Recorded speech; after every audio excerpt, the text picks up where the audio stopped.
तो welcome to my channel topic. तो दोस्तों आज हमारी यूनिट एंड मेजरमेंट की दूसरी क्लास होने वाली है। इससे प्रीवियस क्लास में हमने पढ़ा था कि फंडामेंटल क्वांटिटी क्या होती है एंड डेराइव्ड क्वांटिटी क्या होती है, ठीक है, हमने उसके बारे में पढ़ा था। और आज की इस पर्टिकुलर वीडियो में हम लोग जानेंगे सप्लीमेंट्री यूनिट्स के बारे में एंड सिस्टम ऑफ यूनिट्स के बारे में, ठीक है, MKS, CGS, FPS and SI के बारे में, ठीक है। तो चलिए हम यहीं से अपनी वीडियो को स्टार्ट करते हैं। So welcome to my channel topic and अगर आप मेरे वीडियो में नए हैं तो please like share and subscribe. तो चलिए आगे बढ़ते हैं। तो हमारा चैप्टर चल रहा था यूनिट एंड मेजरमेंट। हमारा चैप्टर चल रहा था यूनिट एंड मेजरमेंट। क्या चल रहा था? Unit and measurement. और यूनिट एंड मेजरमेंट में हमने fundamental unit and derived unit के बारे में जान लिया था। तो आज की हमारी जो यूनिट्स पढ़ेंगे उनके बारे में, उनको कहते हैं हम, क्या कहते हैं? उनको कहते हैं हम सप्लीमेंट्री यूनिट्स। क्या कहते हैं? Supplementary units. सप्लीमेंट्री यूनिट्स क्या कहते हैं? Supplementary units.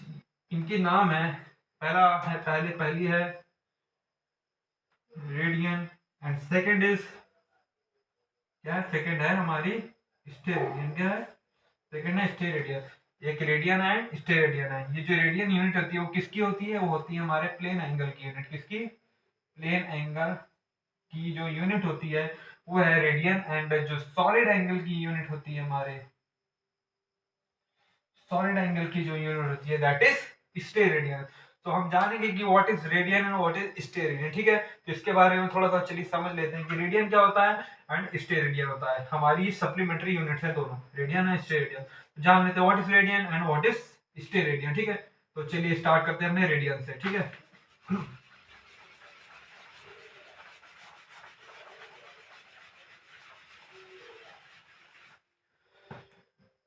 तो पहले हेडिंग डालिए रेडियन। रेडियन क्या होता है? सिंपली टेक अ सर्कल, या टेक अ सर्किल। हमने एक सर्किल लिया एंड सर्किल में आर्क होती जानते हैं आप, ठीक है। सर्किल की कोई भी आर्क ले लिया, ये जो कि ये सेंटर है किसका? सर्किल का ये सेंटर है। और हमारी कोई भी आर्क ले लिया ए बी, ठीक है। तो ये जो सर्किल की आर्क ए बी, इस सर्किल के सेंटर पर जो एंगल सस्टेन करती है उसको क्या बोलते हैं? That is called plane angle. क्या कहते हैं? That is called plane angle, ठीक है। जो सर्किल की आर्क इस सर्किल के सेंटर पर जो एंगल सस्टेन करती है that angle is known as plane angle. क्या कहते हैं? Plane angle. इसको क्या कहते हैं? ये जो आर्क है, ये आर्क है ना, ए बी हमारी आर्क हो गई। तो ये जो आर्क ए बी जो सेंटर में जो एंगल सस्टेन कर रही है उसको बोलते हैं this is theta. And this theta is known as इसको क्या बोलते हैं? Known as plane angle. क्या बोलते हैं? This is called plane angle, ठीक है। इसको बोलते हैं प्लेन एंगल।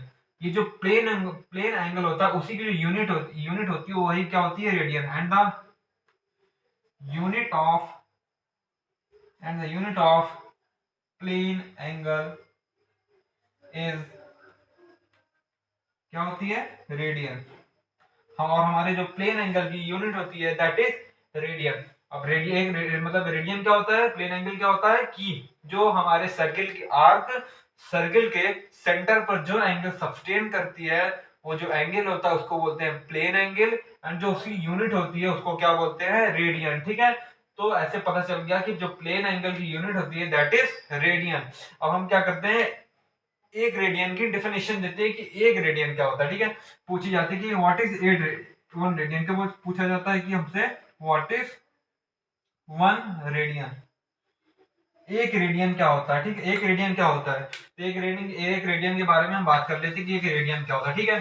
सिंपली क्या होता है कि एक रेडियन की डेफिनेशन अगर हम देने जाएंगे तो बहुत सिंपल डेफिनेशन है, आप आराम से पहचान जाएंगे कि एक रेडियन क्या होता है, ठीक है। तो एक रेडियन क्या होता है कि अगर एक कंडीशन हो जाए कि ये जो आर्क ए बी की लेंथ है, कंडीशन है कि अगर आर्क जो ए बी की लेंथ है वो अगर इस सर्किल के रेडियस के इक्वल हो जाए, इसका मतलब क्या है? The length of the arc A B that is equal to the length of radius ये जो आर्क की लेंथ है अगर वो रेडियस के इक्वल हो जाए तो on that condition we will say that जो एंगल होगा हमारा दैट विल बी 1 रेडियन। क्या बोला मैंने कि अगर आर्क AB की लेंथ इस सर्किल के रेडियस के इक्वल हो जाए सो जो एंगल सब्सटेंड होगा that angle is called 1 radian. ठीक है, सो हम जानते हैं कि जो एंगल इज इक्वल टू होता है, एंगल इज इक्वल क्या होता है, एंगल इज इक्वल टू होता है arc upon arc upon arc upon radius. Arc upon radius होता है, ठीक है, सिंपली आर्क अपॉन रेडियस होता है। तो हमने कहा कि अगर आर्क की लेंथ रेडियस के इक्वल हो जाए, आर्क की लेंथ रेडियस के इक्वल हो जाए तो एंगल हो जाएगा दैट विल बी 1 रेडियन। तो आर्क इक्वल टू रेडियन कर देंगे तो दोनों कट जाएंगे, इक्वल हो जाएंगे, दोनों कट जाएंगे, तो हमारे पास आएगा जो एंगल आएगा दैट इज 1 रेडियन। तो यही हमारी 1 रेडियन की डिफिनेशन थी। क्या डिफिनेशन थी कि अगर if the length of the arc AB is equal to the length of the radius then the angle is known as 1 radian। ठीक है, जो एंगल सब्सटेंड होगा दैट इज कॉल्ड 1 रेडियन। ठीक है, तो ये थी हमारे 1 रेडियन की डेफिनेशन। और हम जान गए कि जो रेडियन होता है वो किसका यूनिट होती है, that is the unit of plane angle. ठीक है, वो प्लेन एंगल का यूनिट होता है। सो स्क्रीनशॉट ले लीजिए। अब हम इसके बाद बात करेंगे स्टेरेडियन की। 1 2 3। ठीक,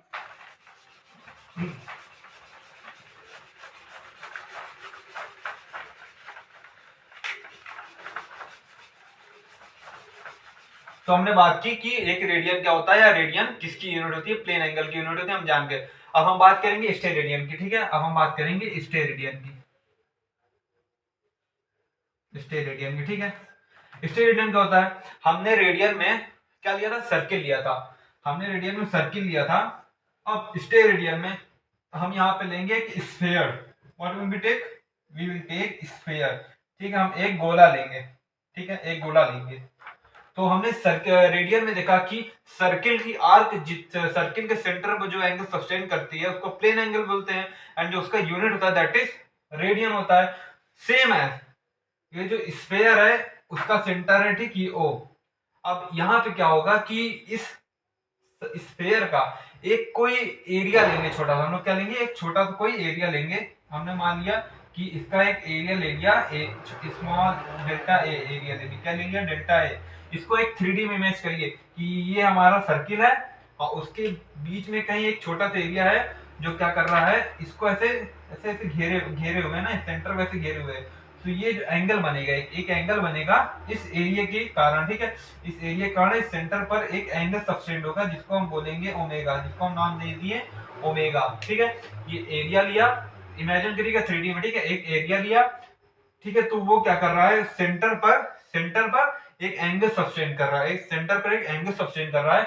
वो एंगल जो होगा वो होगा ओमेगा। ठीक है, तो इस एंगल को ओमेगा को हम बोलते हैं, इस एंगल क्या बोलते हैं, इसको बोलते हैं हम सॉलिड एंगल। क्या बोलते हैं, जैसे उसमें हम लोग प्लेन एंगल बोलते थे ना, तो इन दिस हम लोग क्या बोलेंगे, यहाँ बोलेंगे सॉलिड एंगल। ये क्या हो गया, सॉलिड एंगल हो गया।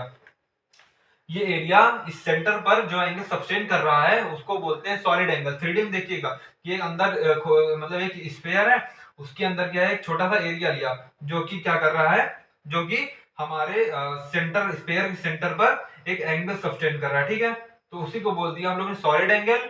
एंड जो सॉलिड एंगल की यूनिट होती है वही क्या होती है, स्टेरेडियन। तो the angle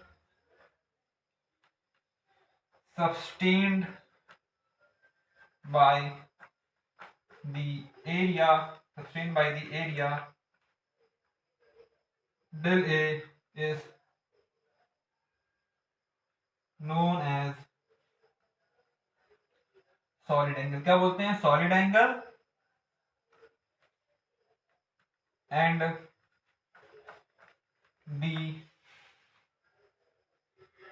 and the unit of solid angle is, solid angle की यूनिट कितनी होती है, and the solid angle is क्या होती है, स्टेरेडियन।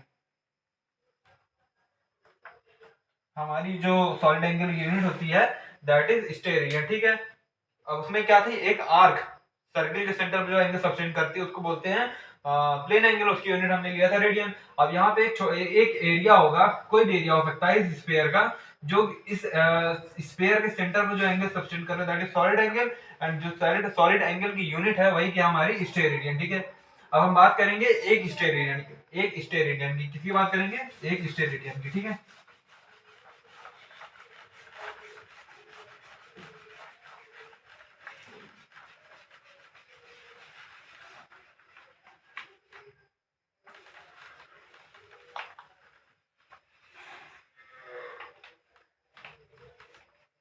ठीक, एक स्टेरेडियन की, ठीक है।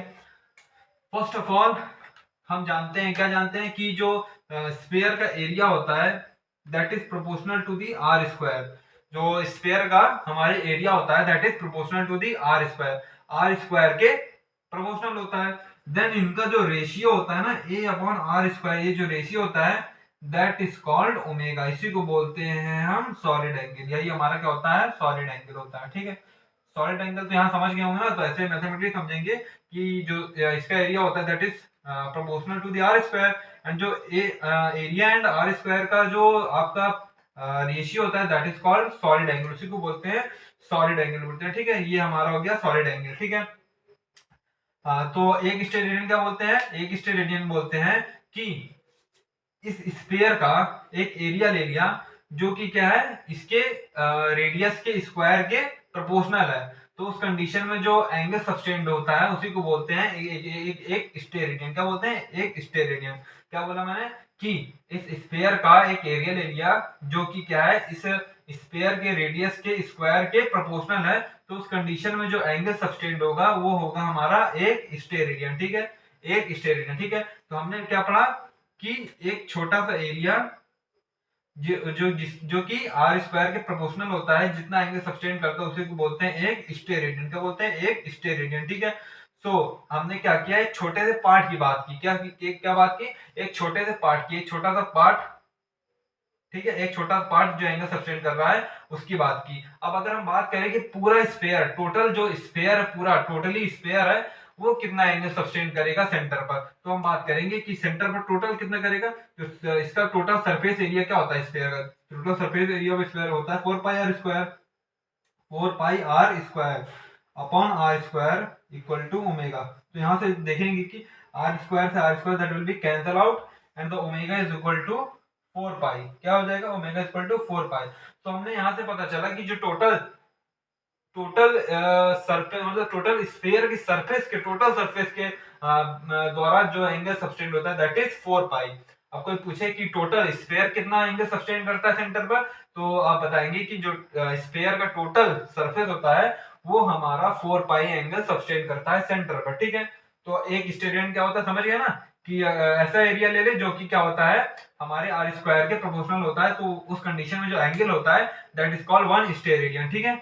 तो इसका भी स्क्रीनशॉट ले लीजिए, बहुत आराम से समझ गए होंगे आप लोग।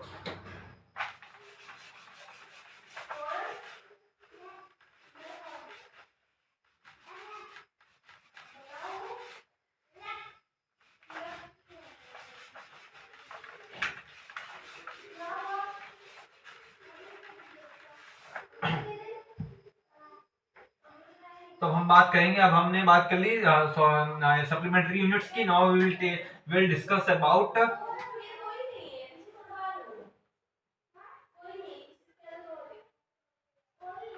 System of units. अब हम बात करेंगे system of units. System of units क्या होती है कि किसी यूनिट्स को मेजर करने के लिए कई हमारे सिस्टम बनाए गए हैं, सिस्टम ऑफ यूनिट उनको बोलते हैं सिस्टम ऑफ यूनिट्स, जिनमें हमारा आते हैं बहुत ही आपने पॉपुलर मतलब कई हैं, उन्होंने आपको सुना ही होगा, जैसे कि पहला होता है एमकेएस। क्या होता है, फर्स्ट इज एमकेएस, दूसरा होता है हमारा CGS, third one is FPS and fourth is SI, ठीक है। MKS, CGS, FPS and SI, ठीक है। अब हम लोग जान लेते हैं कि यहाँ पे एमकेएस, सीजीएस, एफपीएस, एसआई में इनका फुल फॉर्म क्या होता है। सबसे पहले जान लेते हैं एमकेएस का जो अगर टोटल आप देखेंगे एमकेएस में जो एम होता है दैट इज इंडिकेटेड, क्या करता है, मीटर को इंडिकेट करता है, ये मीटर को इंडिकेट करता है। इसका मतलब इस सिस्टम में क्या होता है, जो हम लेंथ होती है ना उस लेंथ को हम लोग मीटर में मेजर करते हैं, ठीक है। एमकेएस सिस्टम में हम लेंथ को मीटर में मेजर करते हैं, ठीक है। एंड के जो होता है यहाँ पे होता है हमारा किलोग्राम, क्या होता है, के इज किलोग्राम। अब हम जो मास होता है, मास को हम लोग किस पे मेजर करते हैं, मास को हम लोग इस सिस्टम के अंदर किलोग्राम में मेजर करते हैं। एंड हर्ट्ज क्या होता है, सेकंड। अब टाइम को सेकंड में इस सिस्टम के अंदर सेकंड में करते हैं, ठीक है। तो जो सेकंड होता है टाइम का होता है वो ऑल सिस्टम में क्या होता है, सेम होता है, ठीक है। एंड सीजीएस में क्या होता है, मीटर, यहाँ पे लेंथ को मीटर में नापा था। जो सीजीएस सिस्टम होता है इसमें हम लेंथ को किस में नापते हैं, इसमें हम लोग लेंथ को नापेंगे सेंटीमीटर, किस में नापेंगे, सेंटीमीटर में। एंड जी फॉर ग्राम, ठीक है। यहाँ पे किलोग्राम में नाप रहे थे मास को, यहाँ पे हम लोग मास को क्या करेंगे, ग्राम में नापेंगे, ठीक है। एंड सेकंड इज मतलब टाइम का मैंने बता दिया कि सब में से होता है, सेम होता है। एफपीएस, एफपीएस यहाँ पे इंडिकेटेड, एफ जो इंडिकेट करता है वो होता है फुट, फुट को इंडिकेट करता है। अब पी क्या होता है, पाउंड को इंडिकेट करता है, जैसे ग्राम को यहाँ पे पाउंड को इंडिकेट करता है। And S is second, time को टाइम वाला सेम रहता है, ठीक है। एंड एसआई, एसआई का जो फुल फॉर्म होता है दैट इज, इसका जो फुल फॉर्म होता है वो होता है सिस्टम इंटरनेशनल, ठीक है। सिस्टम इंटरनेशनल, इसका फुल फॉर्म जो होता है एसआई का दैट इज सिस्टम इंटरनेशनल। जो एसआई होता है that is little same of MKS, MKS के थोड़ा सा इक्वल सेम होता है कि हमने एमकेएस में क्या देखा कि हमने लेंथ को यहाँ मीटर में, मास को किलोग्राम में, एंड टाइम को सेकंड में। जो एसआई होता है इसमें भी सेम हम लोग लेंथ को मीटर में, मास को किलोग्राम में, एंड टाइम को सेकंड में नापते हैं। लेकिन जो एसआई होता है इसमें हमारे कई जो यूनिट्स होते हैं वो यूनिट जो होते हैं हमारे पूरे इंटरनेशनल लेवल पे वही यूनिट क्या होते हैं, हमारे वैलिड होते हैं। मतलब हर जगह वो यूनिट इंटरनेशनल लेवल पर मान्य होते हैं, ठीक है। उसके अंदर हमारे सारे यूनिट्स आ जाते हैं, ठीक है। एक एग्जांपल समझते हैं, जैसे कि हमने फोर्स का एग्जांपल लिया, तो फोर्स को हम लोग एमकेएस के अंदर क्या लिखेंगे, एमकेएस के अंदर जो हम लोग फोर्स को लिखेंगे F बराबर क्या होता है, m इंटू ए। तो एमकेएस के अंदर हम लोग लिखेंगे किलोग्राम मीटर पर सेकंड स्क्वायर, एमकेएस के अंदर हम किलोग्राम मीटर पर सेकंड स्क्वायर लिख दिया, ठीक है। लेकिन जो एसआई होता है ना, एसआई सिस्टम में क्या होता है, इसका एक यूनिक नेम है, ठीक है। एक यूनिक नाम दिया गया है जो एसआई सिस्टम में, मतलब सिस्टम इंटरनेशनल में माना गया है। तो उसको हम लोग क्या बोलते हैं, that is called Newton, that is called, SI में क्या बोल देंगे, न्यूटन। तो एमकेएस में हम लोग किलोग्राम मीटर पर सेकंड स्क्वायर, लेकिन एसआई में क्या दे, इसको एक नाम दे दिया गया, इस पूरे इसको बोल दिया न्यूटन, ठीक है। तो वर्क की बात करेंगे तो वर्क को एसआई में जूल नाम दे दिया गया, ठीक है। तो मेनली ये डिफरेंस है एमकेएस एंड एसआई में। और एसआई की बात करें तो एसआई में जो 1971 में 1971 में हमारी जो क्वांटिटी जोड़ी गई थी वो थी अमाउंट ऑफ सब्सटेंस, जो कि लास्ट थी, ठीक है। अमाउंट ऑफ सब्सटेंस जो कि हमारी लास्ट क्वांटिटी थी 1971 में एसआई सिस्टम में जोड़ी गई थी। एसआई और पता चलेगा होगा एमकेएस में मीटर किलोग्राम सेकंड, सीजीएस में सेंटीमीटर ग्राम सेकंड, एफपीएस में फुट पाउंड सेकंड, एसआई में सिस्टम इंटरनेशनल इसका फुल फॉर्म है, ठीक है। और इसका मतलब क्या होता है बता ही दिया मैंने, ठीक है। तो इसको भी नोट कर लीजिए।